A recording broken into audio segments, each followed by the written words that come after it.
nous avons reçu une lettre d'une femme racontant sa propre expérience de mort imminente, affirmant avoir vu le pape Jean-Paul II être Paul. À la lecture des premières lignes de la lettre, nous avons eu du mal à en croire nos yeux. Comment était-ce possible? Un pape, un homme qui avait vécu une vie consacrée à Dieu, consacrait tout son cœur et toute son âme à l'Église, et qui était vénéré par des millions de croyants, pouvait se retrouver dans une telle situation. Le scepticisme était si fort que nous avons presque voulu rejeter cette histoire d'emblée. Mais, alors que nous arrivions aux dernières lignes, chaque mot de cette lettre a complètement anéanti notre foi. Et je ne souhaite pas que cela vous arrive.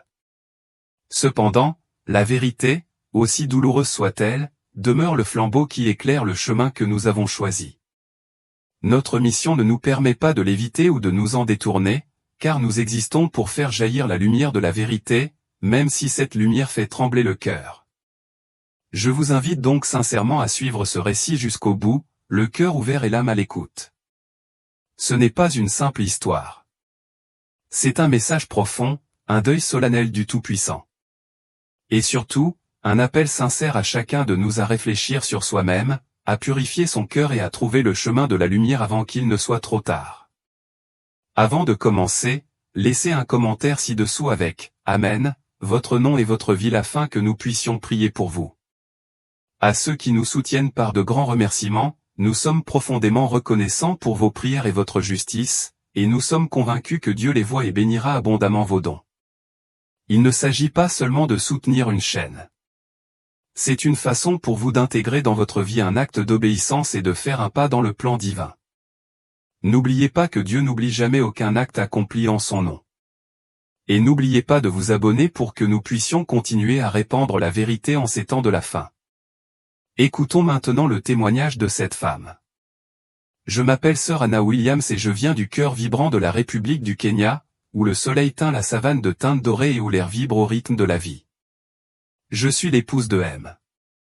Joseph, un évangéliste dévoué dont la passion pour la diffusion de l'Évangile a été la pierre angulaire de notre famille. Ensemble, nous célébrons le culte à l'Église, Lumière du Christ, un sanctuaire de foi sous la direction constante du pasteur Michael. Nos journées étaient remplies de la chaleur de la communauté, de la joie d'élever nos enfants et de la mission commune de servir le Seigneur. La vie, même si elle n'était pas exempte d'épreuves, semblait stable jusqu'au matin qui a tout changé. Le 20 octobre 2016, je me suis réveillé dans un monde qui semblait s'effondrer sous mes pieds. Une douleur fulgurante m'a saisi la tête, une migraine si intense que j'avais l'impression que mon crâne allait se fendre. Au début, j'ai balayé la situation d'un revers de main, me persuadé que ce n'était qu'un mal passager, le genre de ceux que quelques comprimés achetés à la pharmacie du coin pouvaient apaiser. J'ai avalé le médicament, espérant un soulagement, mais la douleur n'a fait que s'intensifier. Ma vision s'est brouillée et une vague de vertige m'a submergé, me laissant faible et instable. Mon mari, Joseph, le visage marqué par l'inquiétude, insista pour que j'appelle un médecin. Sa voix, habituellement si calme, exprimait une urgence qui reflétait la peur grandissante en moi. Le médecin arriva rapidement, sa présence apportant un léger réconfort au milieu de la tempête qui faisait rage en moi.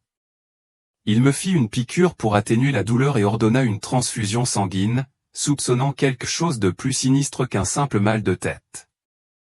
Alors que l'aiguille transperçait ma peau et que le liquide frais coulait dans mes veines, j'ai ressenti un bref espoir. Peut-être que cela me redonnerait le moral et que je pourrais reprendre ma routine, cuisiner pour ma famille, chanter des cantiques avec la chorale de l'église et accompagner Joseph dans son ministère. Épuisé par cette épreuve, je m'allongeai pour me reposer, le corps lourd de fatigue.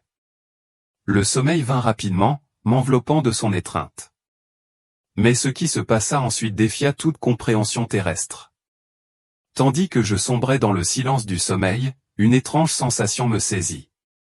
Ma chambre, autrefois enveloppée dans la douce obscurité de la nuit, était maintenant baignée d'une lueur éthérée, comme si les cieux eux-mêmes étaient descendus. Je jetai un coup d'œil autour de moi, le cœur battant la chamade. Mon mari et mes enfants dormaient paisiblement, inconscients de la lumière rayonnante qui emplissait la pièce. J'essayais de me redresser pour comprendre cette anomalie lorsqu'une voix claire, sonore et surnaturelle m'appela, « Anna ». Ce n'était pas la voix de Joseph, ni aucune voix que je connaissais. Cela résonna en moi, à la fois doux et autoritaire, émouvant mon âme. Surpris, je tentai de répondre, mais mes lèvres refusèrent de bouger. Ma voix, d'habitude si prompte à prier ou à chanter, se tut.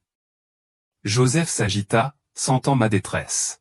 « Anna, qu'est-ce qui ne va pas ?» demanda-t-il d'une voix lourde de sommeil et d'inquiétude. Mais je ne pus répondre. Une terreur glaciale m'envahit et je pensais, ça y est. Je suis en train de mourir. Le poids de cette prise de conscience pesait sur ma poitrine. Et dans cet instant de vulnérabilité, je me suis replié sur moi-même. Silencieusement, au plus profond de mon cœur, j'ai commencé à confesser mes péchés.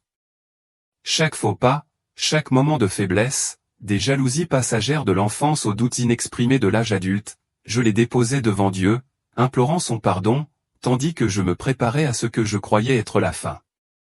J'étais loin de me douter que ce n'était pas la fin, mais le début d'un voyage qui allait ébranler les fondements même de ma foi et révéler des vérités que je n'aurais jamais imaginées. Dans le silence de cette chambre radieuse, tandis que mon cœur déversait ses confessions silencieuses, le monde que je connaissais s'est effondré. La lumière éclatante qui baignait la pièce semblait vibrer d'une vie propre. Et soudain, deux silhouettes apparurent devant moi, des êtres majestueux et rayonnants dont la présence emplissait l'air d'une crainte indescriptible. Leurs vêtements scintillaient comme la lumière des étoiles, et leurs yeux exprimaient une sagesse et une compassion profonde qui transpercèrent mon âme. Ils parlèrent à l'unisson, leurs voix harmonieuses et pourtant impérieuses, « Lève-toi. Nous devons partir. » J'essayais de bouger, espérant que le poids de mon corps épuisé manquerait. Mais au lieu de cela, une étrange légèreté m'enveloppa. À ma grande surprise, je vis ma forme physique toujours allongée sur le lit, les yeux clos, la poitrine se soulevant et s'abaissant au rythme du sommeil. C'était mon esprit, libre et sans entrave, qui s'élevait à la rencontre de ces messagers célestes. La vue de mon propre corps abandonné me fit frissonner, mêlant peur et émerveillement. Était-ce la mort ou quelque chose de bien plus profond? Les anges se tenaient dans leur gloire, leur présence à la fois réconfortante et bouleversante.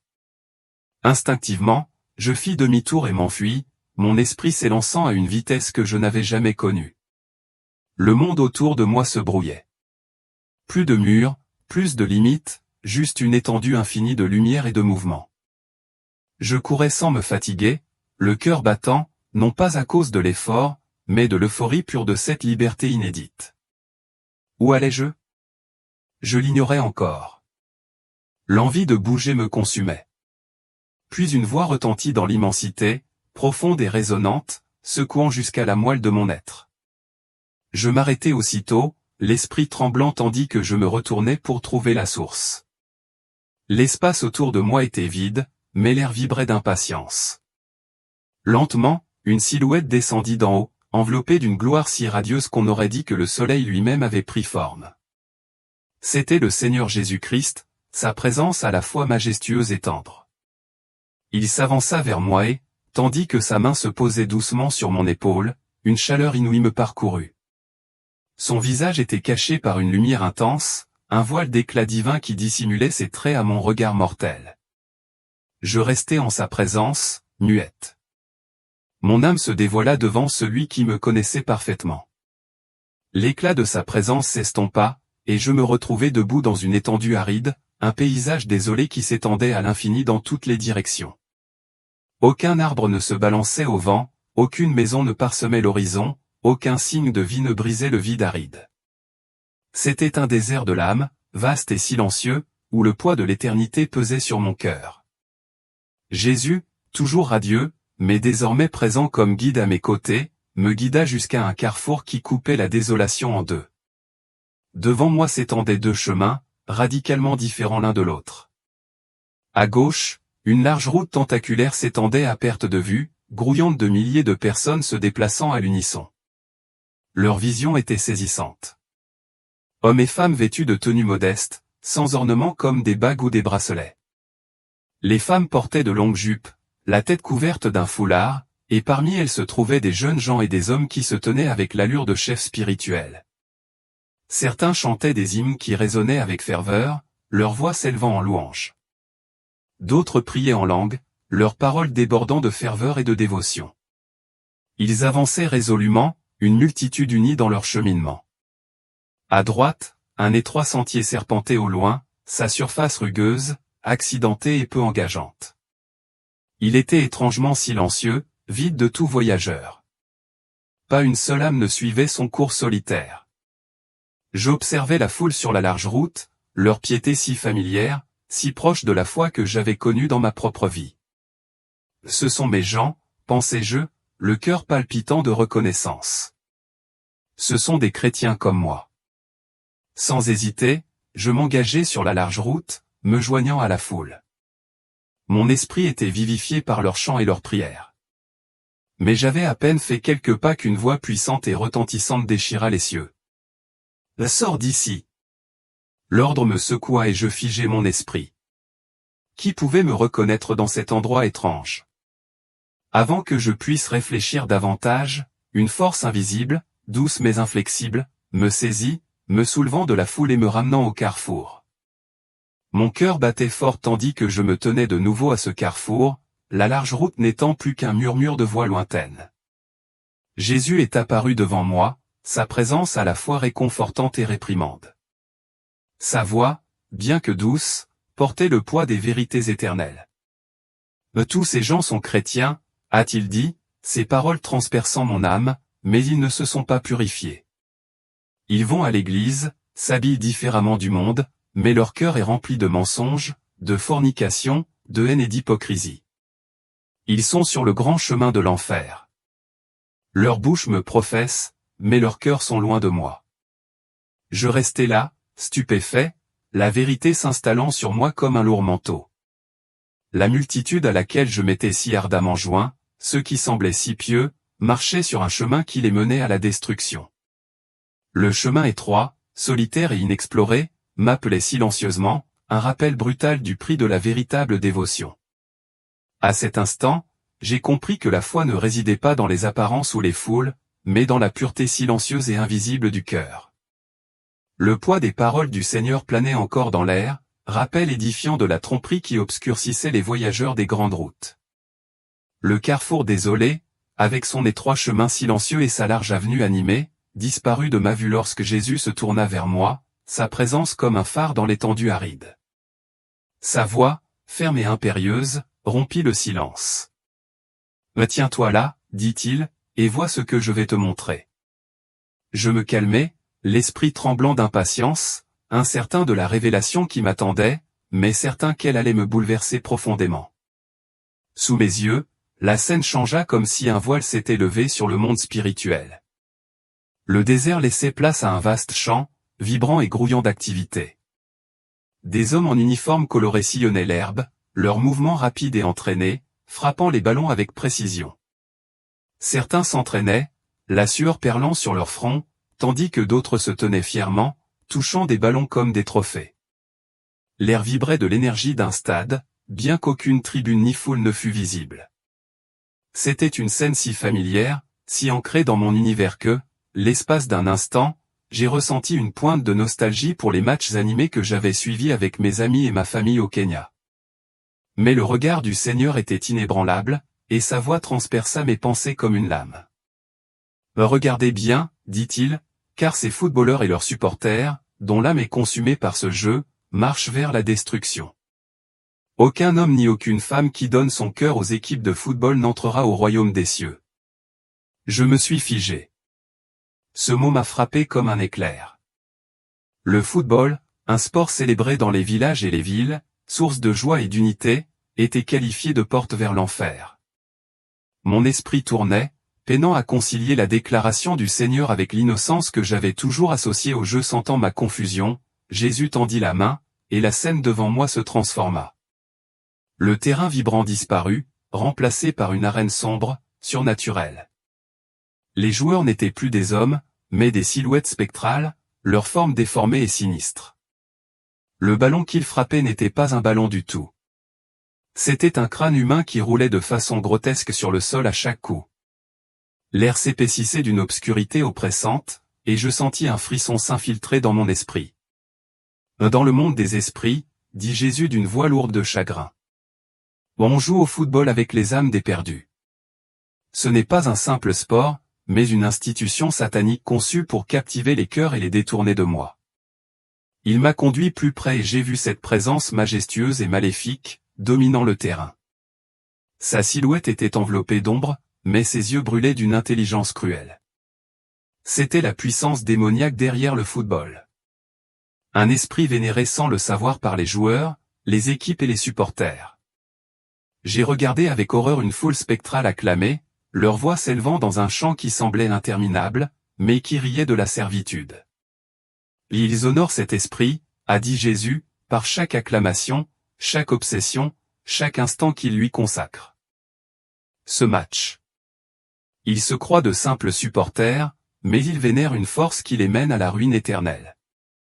Mon cœur s'est serré tandis que les souvenirs me revenaient, ces nuits passées réunies autour d'une télévision vacillante, à encourager nos équipes favorites. L'émotion de la victoire partagée avec ma communauté, la fierté de nos joueurs locaux. Était-ce un mensonge?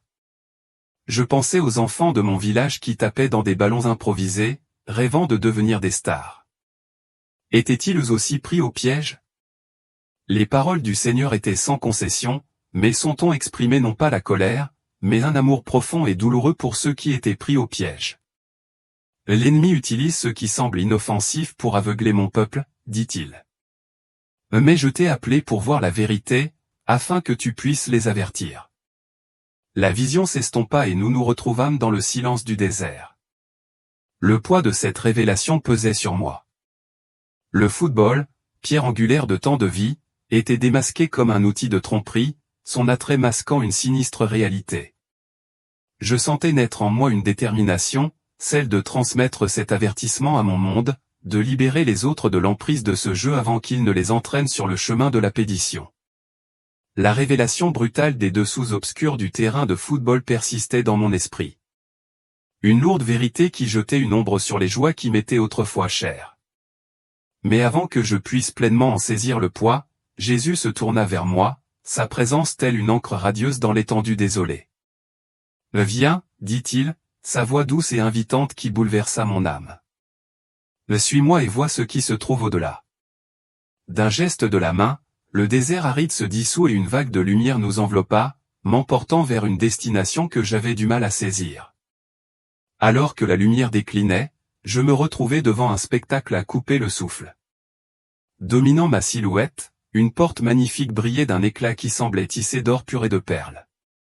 La porte du ciel se dressait tel un monument d'une majesté divine, ses arches ornées de motifs complexes vibrant d'énergie céleste. L'air vibrait d'une mélodie, douce et pourtant vibrante, comme si les cieux eux-mêmes chantaient. Je me sentais petit en sa présence, mon esprit s'humiliant devant la grandeur de ce seuil sacré. Jésus se tenait à mes côtés, le regard fixé sur la scène qui se déroulait devant nous. « Observez, dit-il, et je reportai mon attention sur une longue file d'âmes qui s'étendait à perte de vue. Chaque silhouette scintillait faiblement, leurs formes éthérées mais distinctes, leurs visages mêlant espoir et appréhension. Ils avancèrent lentement, un par un, vers 3 anges qui gardaient la porte. Les 2 premiers se tenaient debout, les ailes repliées, l'air serein et résolu. Mais c'est le 3e qui attira mon regard, un ange comme je n'en avais jamais imaginé. Son corps était couvert d'innombrables yeux, chacun brillant d'une lumière omniprésente qui semblait transpercer l'essence même de celui qui s'approchait. Sa présence était à la fois inspirante et terrifiante, témoignage vivant de la justice inflexible de Dieu. Le cortège avançait avec une précision solennelle.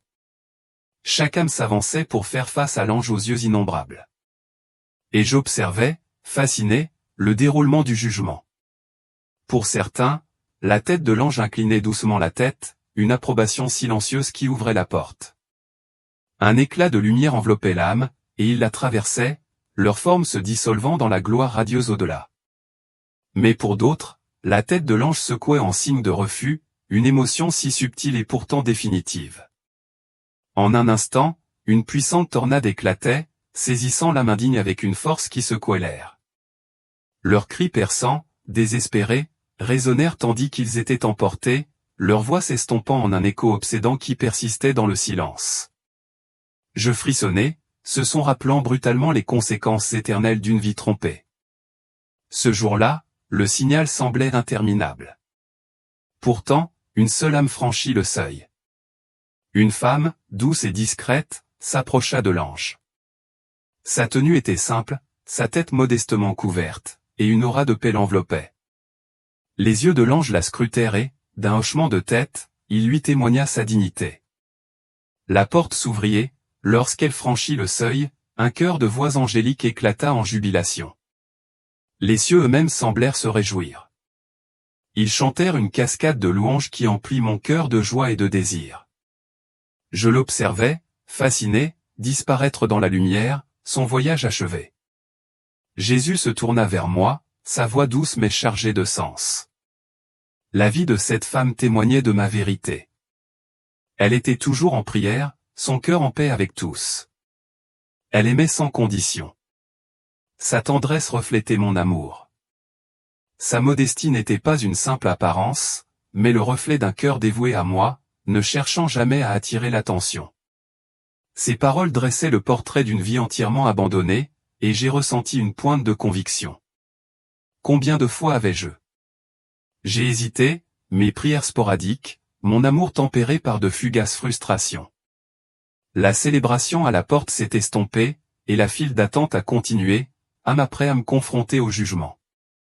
Pourtant, aucune autre n'a été admise. La tempête les a tous emportés. Leurs cris, un cœur de regret, m'ont transpercé l'esprit. Je suis resté là, le poids de ce dont j'avais été témoin s'abattant sur moi. La porte du ciel n'était pas une simple porte, mais un espace divin, séparant le pur du profane. Et tandis que Jésus s'apprêtait à me guider, je savais que les vérités qui m'attendaient exigeraient un courage encore plus grand.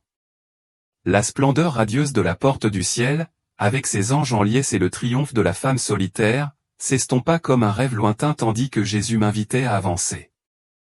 L'air se transforma, pesant d'un poids oppressant, et la lumière qui nous avait autrefois enveloppés s'estompa en une obscurité menaçante. « Préparez votre cœur, dit-il d'une voix ferme, mais imprégnée d'une somnolence qui me fit frissonner. D'un léger mouvement de la main, le paysage céleste disparut et nous descendîmes dans un royaume incompréhensible, un lieu où l'espoir semblait s'étioler et où le désespoir régnait en maître.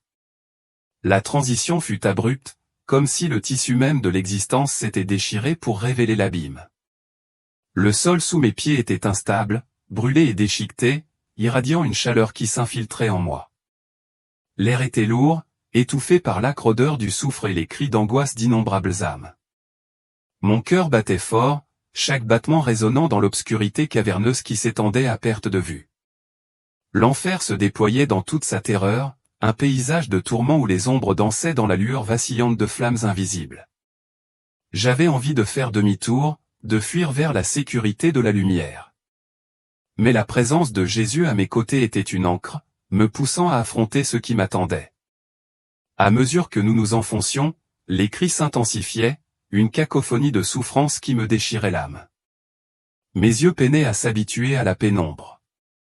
Mais soudain, une silhouette émergea de la brume, se tordant de douleur sous un supplice que j'avais du mal à cerner. Un serpent colossal, aux écailles luisantes comme du fer noirci, s'enroulait étroitement autour du cou de l'homme, ses crocs profondément enfoncés dans sa chair. Son visage crispé par la douleur était indéniablement celui du pape Jean-Paul II. Un homme vénéré par des millions de personnes. Un symbole de foi que j'avais autrefois admiré de loin. Mon souffle se bloqua, l'incrédulité face à la dure réalité qui s'offrait à moi. Comment quelqu'un d'aussi exalté, d'aussi célèbre, pouvait-il être ici, dans ce lieu abandonné?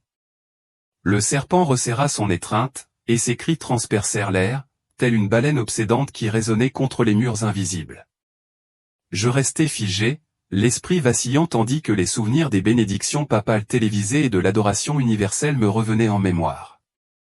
Jésus se tourna vers moi, les yeux emplis d'une tristesse plus profonde que l'abîme lui-même. « Aucun catholique n'entrera dans mon royaume, dit-il d'une voix ferme mais lourde de chagrin. Leurs enseignements sont imprégnés de mensonges, et leur culte des images et des idoles les égare loin de ma vérité. » Ces mots me frappèrent comme un marteau, brisant des présupposés dont j'ignorais l'existence. Les anneaux du serpent se déplacèrent et le visage angoissé du pape se tordit davantage, témoignage vivant des conséquences de l'erreur. J'aurais voulu détourner le regard pour protéger mon cœur de l'horreur, mais le regard de Jésus me maintint immobile. « Voyez cela, dit-il, et comprenez le prix de la tromperie. Beaucoup suivent aveuglément, se fiant aux titres et aux traditions, mais je désire un cœur entièrement dévoué à moi. » Le poids de ces paroles s'est abattu sur moi, un appel au discernement qui a brillé plus fort que les flammes qui nous entouraient. Le tourment du pape n'était pas une simple punition, mais un avertissement, un phare pour ceux qui marchent encore sur terre, les exhortant à chercher le vrai chemin. Alors que nous nous éloignions de la silhouette qui se tortillait, les sifflements du serpent s'estompèrent dans la tanière. J'ai ressenti un frémissement de malaise. L'obscurité semblait vibrer de présence invisible, et l'air s'alourdissait, porteur de la promesse de nouvelles révélations. La main de Jésus se posa légèrement sur mon épaule, un geste rassurant au milieu du chaos. « Il y en a d'autres, dit-il, sa voix comme une encre silencieuse dans la tempête. D'autres visages, vous les reconnaîtrez, chacun portant une histoire de choix faits et de vérités ignorées. » Mon cœur s'emballa, se préparant aux rencontres qui nous attendaient dans l'ombre de ce royaume abandonné. Chacune d'elles nous enfonçait un pas plus profondément au cœur du jugement divin. À mesure que nous avancions, les cris s'intensifièrent et la chaleur devint insupportable. Jésus me guida jusqu'à un endroit où je vis Michael Jackson, dansant toujours comme poussé par une force invisible. Les flammes léchaient son corps, et chaque fois qu'il s'arrêtait, les démons le tourmentaient avec leurs flammes. Il me regardait avec des yeux désespérés et suppliait, dit aux gens d'arrêter d'écouter mes chansons. Je souffre ici. Le Seigneur m'a demandé d'avertir ceux qui écoutent encore sa musique, dansent sur ses chansons ou conservent ses CD de les abandonner. Puis Jésus m'a emmené vers une autre âme, Bob Marley. Il pleurait amèrement, la voix pleine de regret. « Oh, je n'aurais jamais cru que Jésus existait », s'écria-t-il. De nombreux rustapariens m'ont dit que j'étais Dieu, que j'étais venu accomplir la prophétie de Jésus. Va leur dire de se couper les cheveux et de croire en Jésus pour qu'ils ne viennent pas ici. Ils disaient que mes paroles s'accompliraient, qu'elles étaient une prophétie. Mais me voilà perdu à jamais. Jésus a dit, tous ceux qui célèbrent le 11 mai, anniversaire de la mort de Bob Marley, et tous ceux qui vénèrent et honorent son effigie, quand ils mourront, c'est ici qu'ils viendront. Ces célébrités, admirées par des millions de personnes, subissaient désormais un châtiment inimaginable. Leur renommée ne les a pas sauvés, et leurs souffrances ont été un avertissement pour le monde. Mais le moment le plus terrifiant était encore à venir, lorsque Satan lui-même est apparu. Jésus m'a alors emmené en enfer où j'ai vu un enfant de 8 ans. J'ai remarqué qu'en enfer, ce n'est pas seulement le feu qui vous tourmente. Il y a des serpents qui vous mordent. Des scorpions et des insectes carnivores aux longues dents acérées. Ces créatures, dont des démons, torturaient l'enfant. Quand l'enfant vit Jésus, il cria fort pour qu'il le sauve. Jésus demanda, « Qu'est-ce qui t'amène ici ?» L'enfant répondit, « Koto, la guerre, les films, les jeux vidéo et les feuilletons. » Jésus me dit, « Anna, as-tu entendu ?» Puis Jésus demanda à l'enfant, « Peux-tu me réciter un verset de la Bible ?»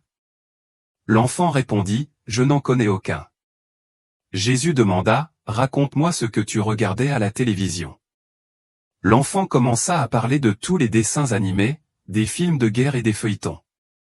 Le Seigneur dit, « Cet enfant a passé toute sa vie à regarder des dessins animés, des films de guerre et même des films pornographiques. » Le Seigneur m'a dit, « Dites aux parents de montrer mes voix à leurs enfants et de mettre ma parole en eux dès leur plus jeune âge. Sinon, lorsque la trompette sonnera, beaucoup resteront. » J'ai alors demandé à Jésus de me donner un signe, car je devais transmettre ce message à Paul. Aussitôt, Jésus disparut et je vis un jeune homme, d'une beauté extraordinaire, s'approcher de moi. Il était vêtu d'un magnifique vêtement blanc. Je pensais que c'était un ange, mais lorsqu'il s'est approché, il a changé d'apparence, devenant sombre et laid. Il riait et se frappait la poitrine. Puis il s'est mis à battre des mains, et ce faisant, j'ai ressenti de la douleur et j'ai commencé à m'effondrer. J'ai demandé, qui es-tu? Il a répondu, je suis Satan, et toi, Anna, tu es celle qui arrache les âmes à mon royaume et qui l'attaque. Mais aujourd'hui, nous sommes face à face et je vais te le montrer.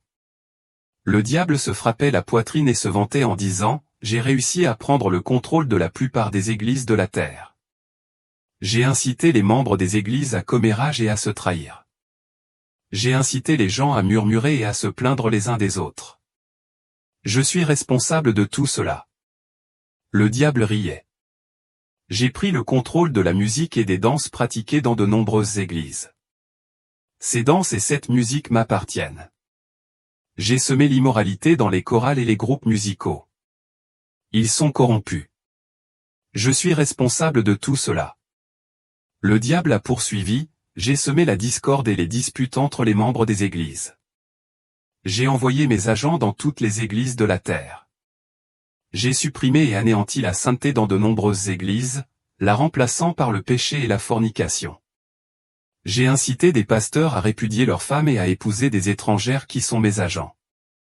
Lorsque ces pasteurs épousent mes agents après avoir répudié leurs épouses légales, j'inscris le nom de leurs églises dans mon registre, car elles m'appartiennent. J'ai supprimé la libéralité dans les églises. J'ai provoqué des conflits entre pasteurs et membres de l'église. J'ai pris le contrôle de salons de coiffure, de bars et de boîtes de nuit. Ce sont mes maisons et mes temples. Satan se vantait, riait et se réjouissait de ce qu'il avait réussi à faire dans les églises. Pendant qu'il riait, je souffrais intérieurement. Il m'a dit, aujourd'hui, je t'ai eu, Anna. Je t'ai capturé. Tandis qu'il riait et se frappait la poitrine, j'ai vu Jésus descendre avec gloire. Voyant Jésus arriver, Satan s'est retiré, furieux, les dents serrées. Jésus a dit, vous avez entendu ce qu'il a dit.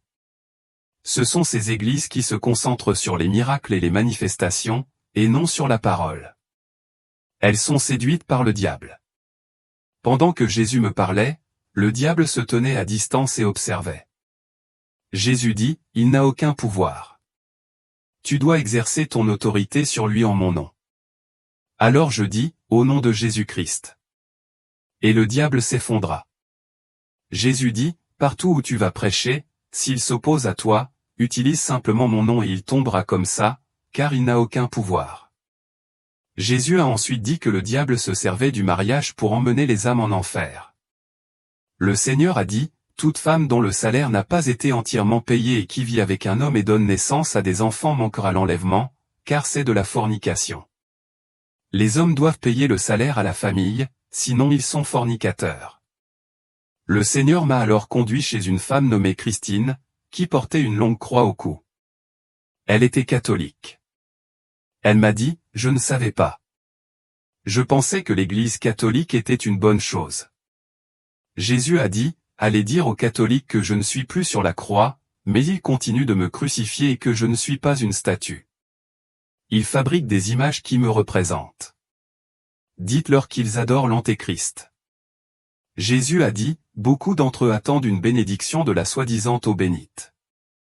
Mais c'est de l'eau extraite des corps des morts et mélangée à de l'eau ordinaire.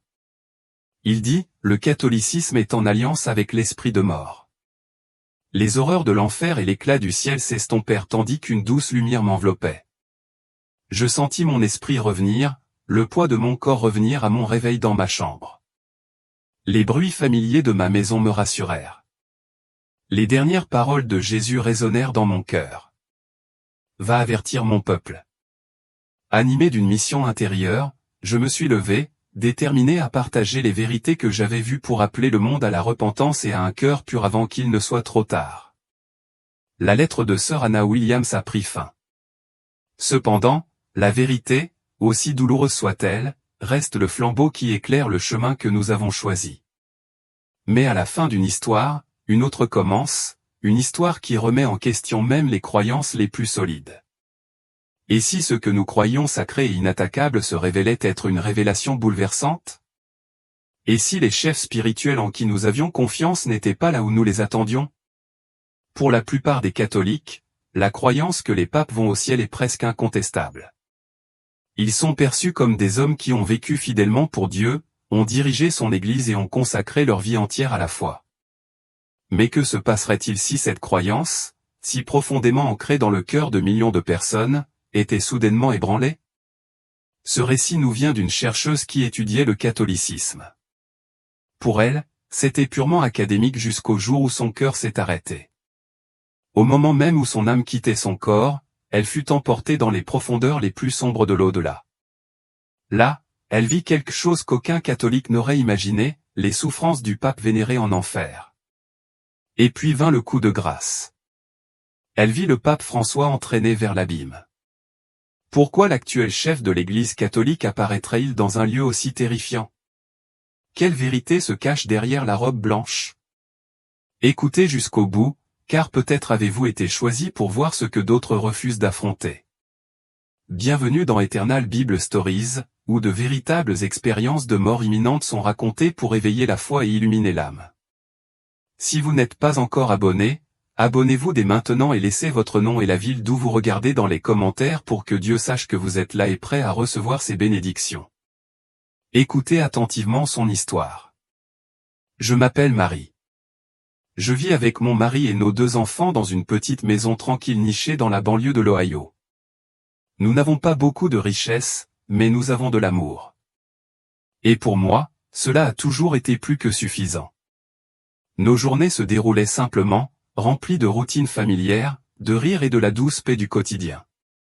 Mais tout a commencé à basculer le matin du 29 septembre 2024. La lumière automnale filtrait par la fenêtre, projetant une douce lueur sur les fins rideaux blancs.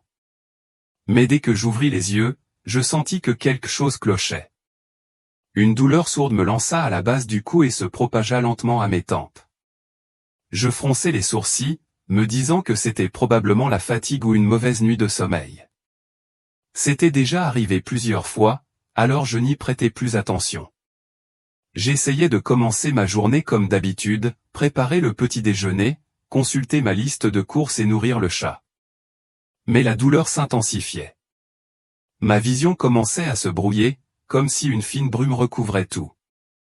Chaque respiration était superficielle et difficile, comme si quelque chose de lourd pesait sur ma poitrine. Pourtant, j'essayais de l'ignorer pour garder le contrôle. C'est comme ça que je suis. Toujours à essayer de tenir bon, toujours effrayé d'être un fardeau pour les autres. Mais j'ai remarqué que mon mari m'observait attentivement. Il s'est avancé, a posé sa main sur mon épaule et m'a dit avec inquiétude, « Tu ne vas pas bien. Il faut appeler le médecin. » J'ai secoué la tête. Pas besoin. J'ai juste besoin d'un peu de repos. Mais juste au moment où ces mots quittaient ma bouche, une douleur fulgurante me traversa la tête, me pliant en 2. Tout se mit à tourner. Les bruits autour de moi devinrent lointains. Je sentis mes jambes me lâcher. Et la dernière chose que je vis avant de m'effondrer fut le visage paniqué de mon mari qui m'appelait avec désespoir. Par ce matin qui semblait ordinaire, je n'avais aucune idée que j'approchais du seuil de la vie et de la mort. Une porte qui, une fois franchie, me révélerait des choses que je n'avais jamais osé imaginer de toute ma vie. Le médecin est arrivé, m'a fait une piqûre et m'a dit que j'avais besoin de repos. Je me suis allongé sur le lit, espérant juste dormir un peu pour apaiser la douleur. En fermant les yeux, j'ai commencé à ressentir quelque chose d'étrange en moi, comme si un profond malaise montait du plus profond de mon âme. Au bout d'un moment, les yeux toujours fermés, je sentis la pièce s'emplir d'une lumière incroyablement radieuse. Je voulus ouvrir les yeux pour voir ce qui se passait, mais je n'y parvins pas.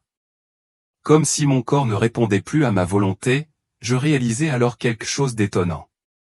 Mon corps physique était toujours immobile sur le lit, mais mon âme s'en était séparée. Lorsque j'ai pris conscience d'avoir quitté mon corps, ma première sensation a été une confusion profonde. J'ai baissé les yeux et je me suis vu allongé, immobile, sur le lit, comme plongé dans un profond sommeil ou déjà mort. J'ai essayé de comprendre ce qui se passait. D'un côté, j'observais mon environnement. La pièce familière me semblait désormais différente vue sous cet angle. D'un autre côté, j'essayais de comprendre pourquoi mon âme se sentait si légère, comme si tout fardeau physique s'était évanoui. Tout autour de moi était silencieux. Mais ce silence recelait une plénitude, comme si l'espace était saturé d'une énergie invisible. J'oscillais entre deux états. Un étrange et profond sentiment de paix mêlé à la peur de l'inconnu. Je n'avais aucune idée de ce qui m'attendait, et mon esprit était à la fois impatient et tremblant. Soudain, deux silhouettes rayonnantes apparurent dans la pièce. Au début, je ne pus les distinguer. Je ne vis que deux formes brillantes, comme faites de pure lumière, mais en les rapprochant, je compris qu'il s'agissait d'anges. Ils portaient des vêtements d'un blanc pur, d'une beauté gracieuse, et leurs visages brillaient comme s'ils étaient illuminés de l'intérieur par une source de lumière sacrée.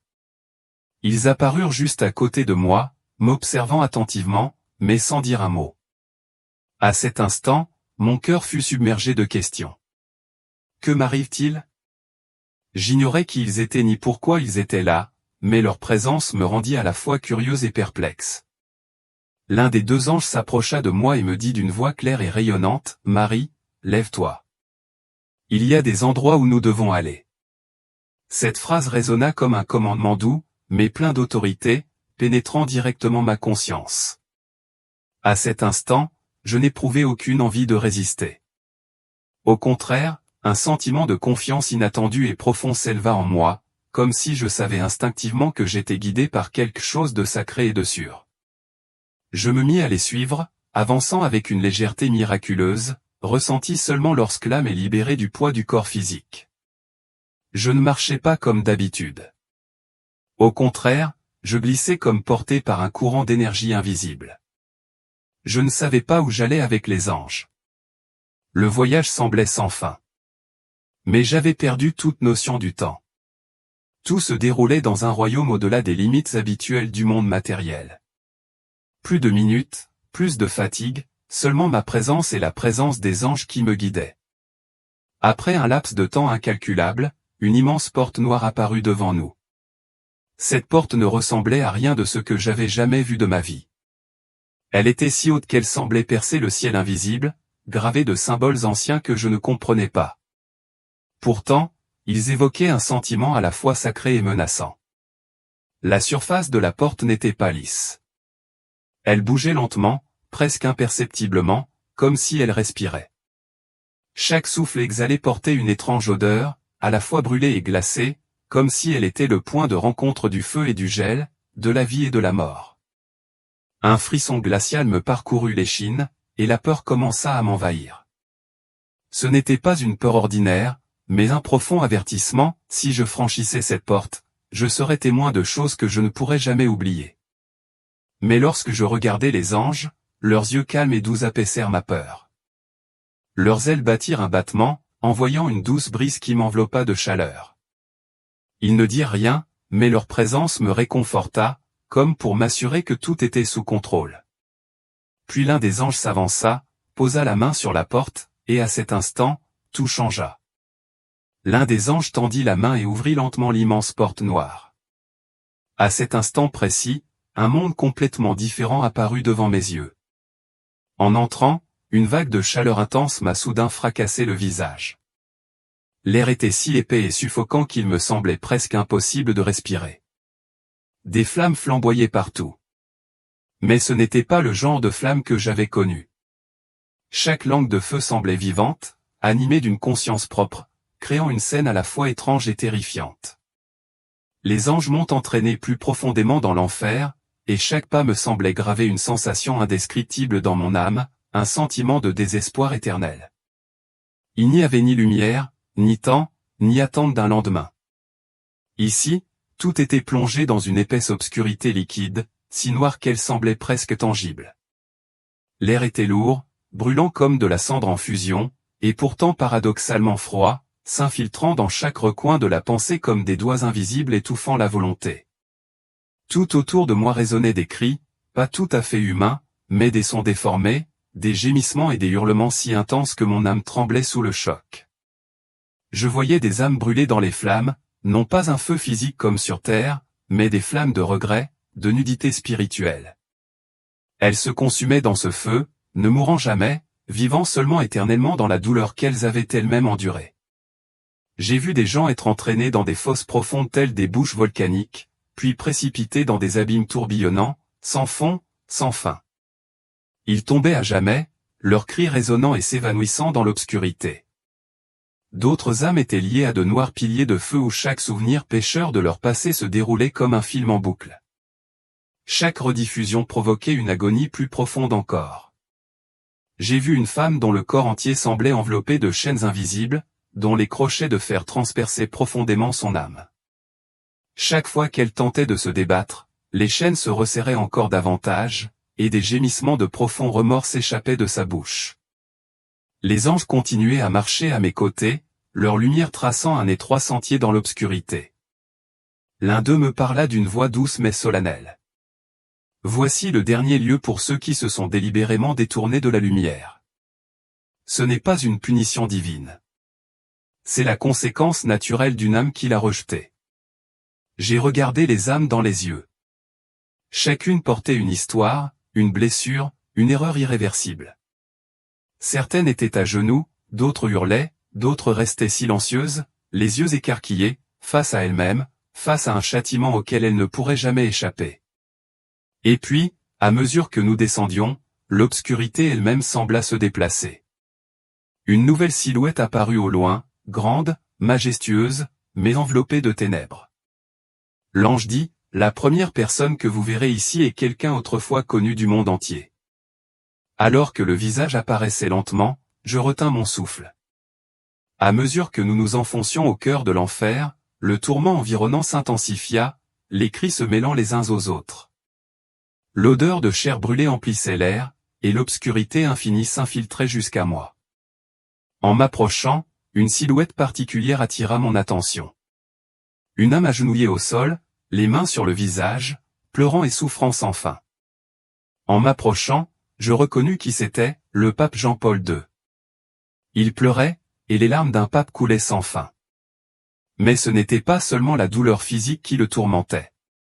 Son âme portait un fardeau bien plus lourd. J'éprouvais un désir intense de comprendre la raison de sa souffrance. Mais les anges restaient silencieux. Je savais seulement que j'étais censé observer. À cet instant, j'ai senti la présence de Jésus. L'atmosphère autour de moi a changé, comme si toute inquiétude et tout poids avaient été ôtés de ma poitrine. Une douce lumière s'est répandue dans l'espace, non pas aveuglante, mais suffisante pour que tout soit plus clair et que je me sente plus en sécurité. Je n'entendais ni pas, ni voix, mais je savais qu'il était proche. Chaque respiration devenait plus facile, et un sentiment de paix m'envahissait. Comme je n'en avais jamais connu auparavant. Nul besoin de présentation. Je savais simplement que c'était lui. Il s'approcha lentement de moi et continua d'observer la scène qui se déroulait devant nous. Le pape Jean-Paul II était entouré d'âmes qui s'approchaient de lui. Ces âmes avaient été victimes d'abus, et leur douleur se lisait clairement sur leur visage. Elles entouraient le pape, le regardant avec des yeux emplis de tristesse. Chacune portait en elle une profonde tristesse et un profond regret. Le pape semblait s'effondrer encore davantage sous le poids de son incapacité à les aider. Il criait, mais personne n'entendait sa voix. Chaque cri qu'il poussait semblait faire écho à l'agonie intérieure de ses âmes. À cet instant, Jésus commença à parler, d'une voix douce mais grave. Cet homme était autrefois reconnu comme un messager de Dieu sur terre. Des centaines de personnes lui faisaient confiance et cherchaient refuge dans la sécurité de l'Église, mais il échoua à protéger les plus vulnérables. Son indifférence face au scandale d'abus sexuels et aux sombres secrets de l'Église qu'il tentait de dissimuler lui coûte aujourd'hui cher. L'agonie du pape s'intensifia. En le regardant, je sentais l'intensité de sa douleur grandir à chaque seconde qui passait. Jésus tendit la main, et les spectres des victimes d'abus continuèrent d'entourer le pape. Elles ne parvenaient pas à trouver la rédemption, et faute d'intervention suffisante du pape, leur souffrance s'aggrava. Le regret sur son visage provenait non seulement des erreurs commises dans sa vie, mais aussi de son incapacité à aider les âmes innocentes. Son châtiment ressemblait à un cycle éternel. À chaque instant, il était contraint de revivre la même douleur, d'affronter le même regret, tandis que les âmes des victimes l'entouraient, chacune le fixant du regard, implorant silencieusement leur responsabilité. Jésus poursuivit, il était responsable non seulement des souffrances physiques, mais aussi des âmes, et il a failli à cette responsabilité. Il s'adressa directement au pape Jean-Paul II. Tu étais aimé de beaucoup et considéré comme saint dans le monde entier, mais aux yeux de Dieu, la protection de chaque âme innocente est primordiale. Tu gardes le silence pour protéger la réputation de l'Église. Ce silence, cette indifférence, explique pourquoi tu es condamné ici au châtiment éternel. Le pape tenta de se couvrir le visage des deux mains, mais ses larmes ne cessèrent pas de couler. À cet instant, les âmes des victimes d'abus se sont tendues vers lui et ont doucement retiré ses mains, lui rappelant qu'il était la source de leur souffrance. La scène était imprégnée d'un remords si profond que même la respiration m'était devenue difficile. Chaque ride du visage du pape reflétait le tourment intérieur et la profonde tristesse de son âme. Jésus se tourna vers moi et dit doucement, « De telles erreurs sont impardonnables aux yeux de Dieu. » Il aurait dû comprendre le poids de sa responsabilité. La protection des innocents est primordiale. Bien qu'il fût vénéré par beaucoup dans le monde, ici la justice est toujours respectée. L'agonie du pape Jean-Paul II ne finira jamais. Il continuera à subir les conséquences de ses erreurs passées sous silence et du silence de l'Église. Face aux victimes d'abus, c'est son tourment éternel. L'enfer n'est pas seulement un lieu de souffrance physique, mais aussi l'épicentre de l'angoisse spirituelle. C'est là que j'ai compris comment s'exerce la justice divine et que rien ne peut être caché au regard de Dieu. Assister à cette scène a été vraiment difficile pour moi, mais cela m'a aussi fait prendre conscience d'une vérité incontournable. Chaque âme doit payer le prix des péchés qu'elle a commis, aussi sainte soit-elle sur terre. La souffrance éternelle du pape Jean-Paul II était à la fois un avertissement pour les croyants du monde entier et un témoignage de la puissance de la justice divine. Les anges se tournèrent vers moi et me dirent, « Ce que tu as vu n'est que le début. Tu as encore beaucoup à apprendre. » Mon voyage en enfer n'était pas encore terminé, et une autre âme bien connue m'attendait. Les anges me conduisirent vers un autre lieu, plongé dans les ténèbres et un épais brouillard. L'atmosphère y était bien plus pesante que dans les lieux précédents où j'avais vu d'autres âmes. J'avais l'impression que la brume noire elle-même était la manifestation d'un profond regret et du poids des responsabilités abandonnées par les âmes souffrant en ce lieu. La densité de l'air pesait sur moi à chaque respiration. À travers la brume, une silhouette émergea lentement. Je la reconnus immédiatement. C'était le pape Benoît XVI, agenouillé au sol, les mains sur son visage, des serpents enroulés autour de son corps. Des cris et des murmures résonnèrent sans fin autour de lui. Ces sons semblaient des voix du passé, des cris qu'il avait ignorés et tenté de faire taire. Chaque cri pesait lourdement sur mon esprit. Voir Benoît entouré d'une angoisse aussi profonde a réveillé en moi une profonde inquiétude. Le regret gravé en lui révélait comment il avait fui ses responsabilités durant son mandat pontifical. Jésus s'est approché lentement de moi et a commencé à clarifier la scène sous mes yeux. Tout comme le châtiment subi par le pape Jean-Paul II, cette vision était imprégnée de la douleur des victimes d'abus. Cependant, le châtiment de Benoît XVI était encore plus complexe. Il était confronté non seulement au péché qu'il avait ignoré, mais aussi au tourment d'avoir abandonné son rôle de pape. Jésus regarda Benoît XVI avec une profonde tristesse et dit qu'il occupait la plus haute position dans l'Église. Mais face au mal, il garda le silence. Au lieu d'affronter les scandales d'abus, il a choisi de les dissimuler. Et lorsque le fardeau est devenu trop lourd, il a fui. Il a abandonné sa responsabilité. Bénédicte se boucha les oreilles, mais les cris des victimes s'amplifièrent, transperçant son âme. Chaque écho était un éclat de souvenir qui lui revenait. Une âme d'enfant blessée, un appel à l'aide ignorée, un regard innocent piétiné. Le poids de son silence et de son indifférence le tourmentait sans fin. Chaque cri lui rappelait son inaction. Les nuages noirs du regret tourbillonnaient autour de lui, exigeant justice. Jésus se tourna vers moi et dit, « Sa démission n'était pas seulement une échappatoire. Elle a amplifié la douleur au sein de l'Église. » Les scandales financiers et la corruption prospéraient dans le silence qu'il autorisait. Je comprenais pourquoi la punition de Benoît XVI était différente de celle de Jean-Paul II. Si Jean-Paul II portait le fardeau d'une réponse tardive, Benoît XVI portait un double fardeau, à la fois pour avoir ignoré les cris des victimes et pour avoir fui ses responsabilités au moment où l'Église avait le plus besoin de lui. Sa démission, autrefois perçue par le monde comme un acte d'humilité ou de sagesse, se révélait désormais comme un retrait laissant un vide de pouvoir, source de chaos, de corruption et de scandales financiers dévastateurs. Les sombres nuages du remords s'épaississaient autour de lui. Ils ne venaient pas de l'extérieur, mais surgissaient de son âme, comme si chaque souvenir enfoui s'était transformé en un nuage de fumée l'enveloppant.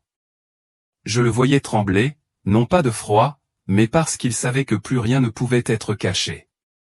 Chaque choix qu'il avait fait, chaque mot qu'il avait caché, chaque action qu'il avait évitée, tout cela était désormais devenu un témoin contre lui.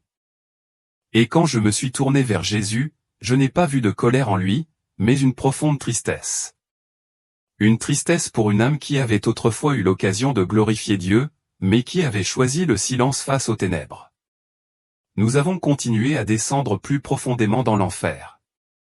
L'air s'est épaissi et l'agonie s'est intensifiée. Devant moi est apparu un trône immense et terrifiant. Satan y était assis, et le lieu le plus terrible de l'enfer nous attendait désormais. À cet instant précis, un froid glacial m'envahit. Satan, dans sa forme gigantesque, était assis sur le trône, les yeux brillants et un sourire sinistre éclairaient son visage tandis qu'il observait tout autour de lui. Il avait convoqué les deux papes, Jean-Paul II et Bénédictin III, qui s'agenouillèrent et se tordirent de regret devant lui. Satan semblait les enchaîner d'invisibles, savourant leur tourment. Mais même au plus profond de l'enfer, une lueur d'espoir apparut. Une lumière radieuse et paisible se répandit soudain, telle une force capable de tout purifier. Le rire moqueur de Satan cessa brusquement. En fermant les yeux et en me tournant vers cette lumière, j'ai senti la présence de Jésus. Sa chaleur et son amour m'ont apporté une profonde paix. Le regard terrifiant de Satan et les scènes horribles de l'enfer se sont estompés sous cette lumière. Jésus s'est avancé vers le trône de Satan.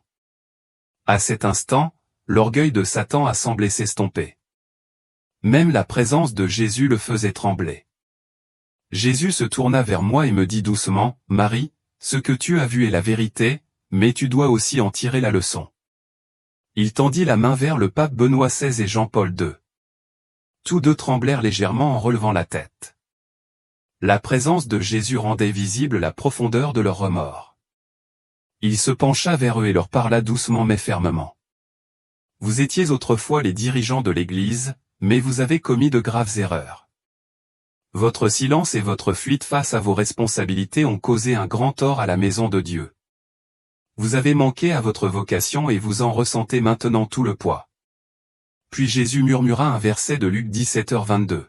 « Il vaudrait mieux pour eux être jetés à la mer avec une meule autour du cou que de faire trébucher l'un de ses petits. » Ces mots ont aggravé la douleur et le remords dans les yeux du pape Benoît XVI et de Jean-Paul II. Ils n'avaient pas réussi à mettre fin aux abus qui avaient blessé les plus vulnérables au sein de l'Église et étaient restés silencieux. Jésus se tourna ensuite vers Benoît et lui rappela Jacques 4h17. Ainsi, quiconque sait ce qui est bien et ne le fait pas commet un péché. Ces paroles faisaient référence à sa démission et à son abandon du devoir. Il rappela à Benoît la grande responsabilité qui lui avait été confiée et qu'il n'avait pas remplie. Se tournant vers le pape Jean-Paul II, Jésus récita Matthieu 23, 27 à 28, « Malheur à vous, docteurs de la loi et pharisiens hypocrites. Vous ressemblez à des tombeaux blanchis à la chaux, beaux à l'extérieur, mais remplis à l'intérieur d'ossements de mort et de toute impureté. » Jésus souligna que Jean-Paul II, perçu extérieurement comme une figure sainte, avait dissimulé les ténèbres au sein de l'Église. Il utilisa ces écritures non seulement pour souligner les conséquences spirituelles de leurs actes, mais aussi pour montrer qu'il ne s'agissait pas seulement d'échecs matériels. Les cris des victimes d'abus révélaient l'effondrement de leur âme. Il insista sur le fait qu'elles devaient affronter non seulement leur silence, mais aussi le mal qu'elles avaient laissé prospérer. Puis Jésus posa sa main sur leur tête. Vous étiez considérés comme de grands dirigeants sur terre. Mais dans le royaume de Dieu, diriger implique des responsabilités, et vous avez failli à cette responsabilité. À cet instant, le remords sur les visages de Benoît et de Jean-Paul II s'est encore accru. Ils tremblaient sous la main de Jésus, mais commençait aussi à ressentir le pouvoir purificateur du véritable repentir. Jésus s'est tourné vers moi et m'a répété les Écritures une fois de plus. Comme vous l'avez vu, tout ce qu'une personne fait ou ne fait pas est exposé aux yeux de Dieu. Le monde a beau les avoir qualifiés de saints, la vérité est toujours révélée au Seigneur. À ce moment-là, il m'a semblé que Jésus me transmettait un message destiné aux croyants encore vivants sur terre. Puis il a commencé à élever le pape Benoît XVI et Jean-Paul II. Ils avaient affronté leurs péchés, enduré le feu de l'enfer, et maintenant il entrevoyait une lueur d'espoir entre les mains de Jésus. J'ignore s'ils étaient pleinement rachetés, mais je sentais que Jésus les conduisait à une confrontation plus profonde avec leurs torts, les guidant à désapprendre ce que le monde leur avait enseigné et à repartir à un autre niveau. Jésus s'est finalement tourné vers moi et m'a dit, « Quiconque est un leader et guide les autres porte la plus grande responsabilité, et tout leader doit répondre de la justice de Dieu. » Ces paroles ont été une leçon pour moi. Tous les habitants de la terre, et surtout ceux qui occupent des postes de direction, devront rendre des comptes au Seigneur. En les relevant, Jésus a rayonné comme un rayon de lumière perçant les ténèbres de l'enfer. L'influence de Satan commença à diminuer, et le paysage désolé de l'enfer sembla se rétrécir sous l'éclat de la lumière du Christ. Satan sembla reculer, même si l'air moqueur de son regard laissait encore deviner sa joie persistante face aux chutes futures. Il me regarda, puis sourit, d'un sourire menaçant et glacial. « Il ne reste qu'une seule âme, siffla-t-il, sa voix résonnant des profondeurs. Et lui aussi sera mien. » Je me retournai comme pour lui demander de qui il parlait, mais Satan se contenta de rire, refusant de répondre directement. Puis il se pencha et murmura lentement, d'une voix venimeuse. Il porte toujours sa robe blanche, mais la lumière en lui s'est éteinte depuis longtemps. Vous le verrez bien assez tôt. D'ici là, adieu, mon petit ami. Et sur ces mots, il disparut dans l'ombre. J'aurais voulu en demander davantage, mais la lumière m'avait déjà enveloppé. Et lorsque j'ai ouvert les yeux, j'étais retourné au monde des vivants. Tandis que Jésus me sortait des ténèbres de l'enfer, j'ai senti une paix profonde envahir mon âme. Sa présence m'enveloppait et les images terrifiantes dont j'avais été témoin se sont peu à peu dissipées. Mon âme se sentait plus légère, même si le poids de tout ce que j'avais vu résonnait encore dans mon esprit. En ouvrant les yeux, j'ai vu des visages familiers autour de moi. Mon mari et mes enfants, debout près du lit, me regardaient avec inquiétude. Tout semblait si surréaliste que même le retour dans mon corps me semblait un rêve. Mais je savais que ce que j'avais vécu n'était ni un rêve ni le fruit de mon imagination. Tout ce que j'avais vu avait profondément marqué mon âme. Ma respiration était encore saccadée, mais un profond réveil s'était alors produit en moi. Les paroles de Jésus résonnaient encore dans mon esprit. Tout dirigeant doit répondre à la justice de Dieu. Ces paroles n'étaient pas seulement un message pour les papes que j'avais vus en enfer. Elles étaient aussi un rappel pour moi. J'ai réalisé que moi aussi, je devais réfléchir à ma vie et à ma responsabilité. Je n'étais pas seulement appelé à vivre dans ce monde, mais à rester fidèle au chemin de Dieu. Ainsi, l'histoire de Marie touche à sa fin. Et si vous êtes encore là, à l'écouter jusqu'au bout, c'est peut-être parce que vous voyez ce qu'elle a vu. Car la vérité dont elle a été témoin ne concernait pas seulement les papes ou les dirigeants. Elle nous concernait tous. Ce qu'elle a vu, c'était la justice, totale et indéniable. Et cette justice ne se soucie ni des titres ni de la célébrité. Elle regarde au cœur. Elle voit ce que nous essayons de cacher. Et un jour, chacun de nous devra y faire face. Cette histoire a pour but de vous réveiller, de nous rappeler notre façon de vivre, notre façon de diriger et notre façon de réagir à la douleur des autres. Tout compte. Chaque silence, chaque choix, chaque fois que nous détournons le regard, il le voit. Et si quelque chose dans cette histoire a touché votre cœur, partagez vos impressions ci-dessous. On ne sait jamais, ce que vous écrivez aujourd'hui pourrait être la lumière qui ramènera une autre âme errante à la maison. Et n'oubliez pas de vous abonner pour continuer votre cheminement avec les récits bibliques éternels, où de véritables témoignages sont partagés non seulement pour être entendus, mais aussi pour vous guérir et vous rapprocher de Dieu. Merci de votre écoute. Que cette vérité reste ancrée dans votre cœur et que la grâce de Dieu guide vos pas dès aujourd'hui.